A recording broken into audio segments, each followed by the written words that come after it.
Hi, my name is Cheryl Bell, and I'm here to tell you my fact-based story of Amelia Earhart. Amelia Earhart. The very name alone can conjure up images of silver-lined clouds, the sounds of engines echoing in the sun-kissed sky, and the feeling of freedom one can only achieve when they dare to dream. Now, Amelia, she was born in a time when ladies were supposed to be ladies. And in 1897, she came into this world, and she was anything but. She was a reckless youth. She was a thrill seeker, and she was quite a tomboy. There was a story one time that says she was at the top of a hill on a sled. She was coming down a hill, but there was a horse in her way. Amelia didn't care. She came down that thing. She didn't even turn. She didn't stop. Boom! She barrels right through the legs of that horse. Now, another story tells of how her and her uncle made a homemade roller coaster and a little ramp. Now, they fixed it to the top of the family tool shed. She gets up there. She takes off. Boom! She goes flying for a few free moments before coming down in a field in a heap. Now, Amelia was completely undaunted by this. She pops up. Her dress is all torn. Her lip is all bloody. And the only thing she could say is, "Oh, Paige," to her sister. "It was just like flying." Now, at that point, one would have thought maybe she caught the aviation bug. It didn't happen until a few years later. When she was 10 years old, her dad took her to a state fair where she saw her very first airplane. Now, he tried to get her on that airplane. Amelia wouldn't have anything to do with it. She looked at that thing and she said, "Why, it's a thing of rusty wire and wood and not at all interesting." It wasn't until many years after that, her and her girlfriend attended another state fair. There was a bunch of stunt pilots flying around. Now, there was this one World War flying ace. Saw her and her girlfriend in that field.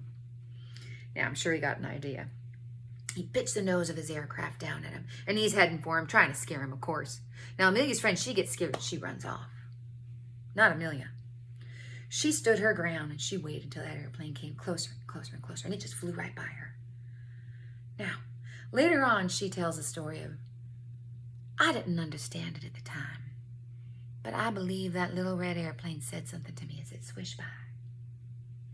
That is when she caught her aviation bug. And she was going to stop at nothing to fly.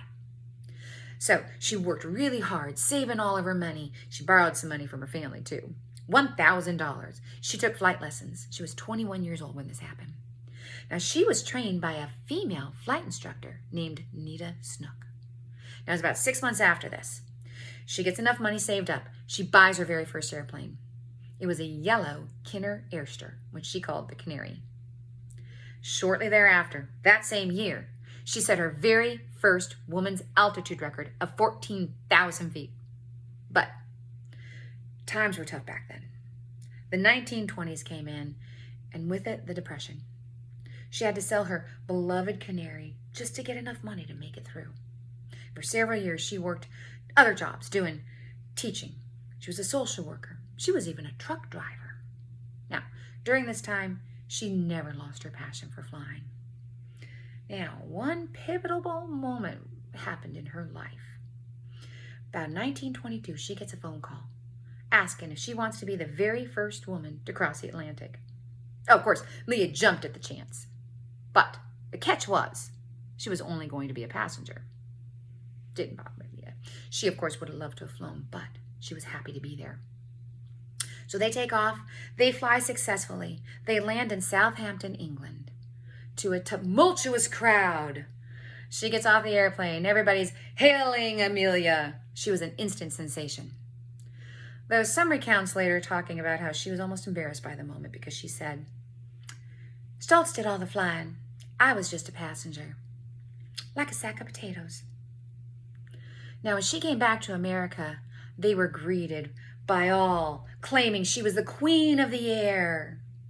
Now, luckily, at least even though she was a passenger, she gained her notoriety that she needed to. Now, she went off setting and breaking more records after this. In 1928, she was the very first woman to fly solo across the North Atlantic continent and back.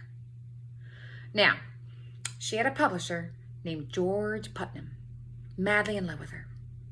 Now, he wrote many articles and books about Amelia. Now, through all of his publications, she became a household name. He proposed to her several times before she finally accepted. Now, Amelia wasn't until May 20th, 1932, Amelia finally set a record where she finally gained her acclaim, probably one of the most memorable records of Amelia's time. She flew solo across the Atlantic. Now, this was also done on the 5th anniversary of Charles Lindbergh's flight back in 1927. She, after that moment, was named Lady Lindy. Everybody loved her. She was America's sweetheart at this time. Now, she went off after that, setting more records, breaking more records. She was unstoppable. Now, in 1937, she gets an idea. She wants to fly across the world. Now, many things went into this preparation. She even bought a brand new airplane where it can hold a lot of fuel. Now, her and her navigator, Fred Noonan, June 1st, took off on this trip. Now, most of the way they flew successful, about 2/3 of the way they were successful.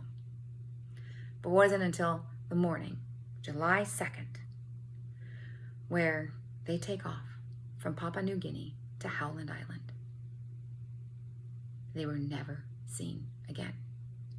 Now, there was a $4 million search conducted by President Hoover at the time. They covered 250,000 square miles of the ocean. They never found her aircraft. Now, to this day, her disappearance is shrouded in mystery still. There's many theories and speculation behind it. Did she actually crash in the ocean? Was she blown off course and end up on an island? Was she taken prisoner by the Japanese? Was she a spy? We still don't know.